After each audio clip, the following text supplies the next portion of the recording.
북한의 국제 인터넷망이 대규모 접속 장애를 겪고 있는 것으로 확인되었습니다. 영국의 북한 인터넷 모니터링 전문가 주나데 알리 연구원은 로이터 통신과의 인터뷰에서 조선중앙통신과 노동신문 등 주요 북한 언론 사이트 및 외무성 홈페이지에 접속이 불가능하다고 밝혔습니다. 특히 러시아와 중국을 통한 접속 경로도 모두 차단된 상태로 이번 장애가 내부적인 문제로 인한 것일 가능성이 제기되고 있습니다.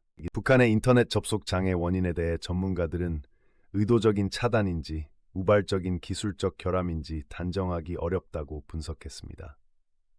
주나데 알리 연구원은 외부 공격 가능성을 배제하면서도 내부 시스템의 문제나 정책적 결정일 수 있다고 언급했습니다. 북한은 국제 인터넷을 극소수 엘리트 계층에게만 허용하고 있으며 이번 장애로 인해 이들의 연결도 전면 차단된 상태입니다. 북한에서 국제 인터넷 접속은 사회 최상층 및 군사 외교 분야 전문가들에게만 제한적으로 허용됩니다. 이들은 전체 인구의 1% 미만인 극소수로 알려져 있습니다. 대다수 북한 주민은 외부와 단절된 광명망을 사용하며 글로벌 인터넷과의 연결이 거의 없는 실정입니다. 작년 조사에서 북한은 전 세계 인터넷 접근성 최하위 국가 중 하나로 꼽혔습니다. 북한의 광명망은 외부와 차단된 폐쇄형 내부 네트워크로 정부가 철저히 통제합니다. 반면 국제 인터넷은 고위 관료나 특수 임무를 가진 이들에게만 허용됩니다. 이번 장애로 인해 북한의 대외 정보 교류가 완전히 끊긴 상태입니다. 전문가들은 광명망은 정상적으로 운영 중일 것으로 보이지만 국제 인터넷 복구 여부는 불분명하다고 전했습니다. 이번 장애에서 주목할 점은 러시아와 중국을 통한 북한의 인터넷 접속 경로까지 차단된 것입니다.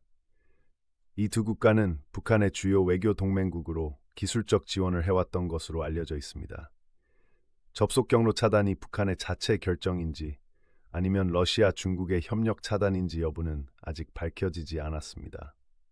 다만 북한의 대외 연결 고립이 심화될 가능성이 제기됩니다. 북한의 인터넷 장애 소식에 국제사회는 주목하고 있지만 공식적인 반응은 아직 없습니다. 미국과 유럽의 사이버 보안 전문가들은 이번 사태를 모니터링 중이며 북한 내부의 기술적 결함이나 정책 변화 가능성을 염두에 두고 있습니다.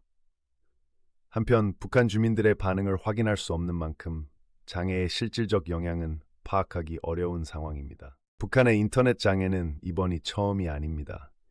2014년과 2020년에도 대규모 해킹 공격으로 인한 접속 차단이 발생한 바 있습니다. 그러나 당시와 달리 이번에는 외부 공격 흔적이 발견되지 않아 내부적 요인이 더욱 의심받고 있습니다. 북한 정부의 인터넷 통제 정책이 더욱 강화되고 있을 것이라는 분석도 나오고 있습니다. 국제 인터넷 접속이 차단되면 북한의 고위 관료와 기술자들도 정보 접근에 제약을 받게 됩니다. 이들은 주로 외부 정세 분석이나 외교 활동을 위해 인터넷을 활용해 왔는데 이번 장애가 장기화될 경우 북한의 대외 전략에도 차질이 빚어질 수 있습니다. 다만 광명망을 통한 내부 업무에는 지장이 없을 것으로 보입니다. 북한 일반 주민들은 광명망을 통해 제한된 콘텐츠만 이용할 수 있습니다.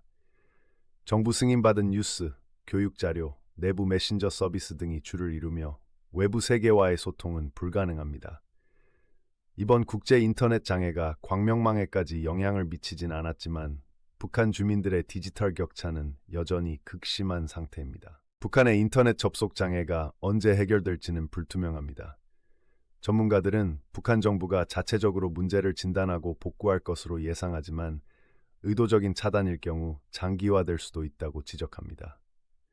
한편 이번 사태로 북한의 사이버 인프라 취약성이 다시 부각되며 국제사회의 감시가 더욱 강화될 전망입니다.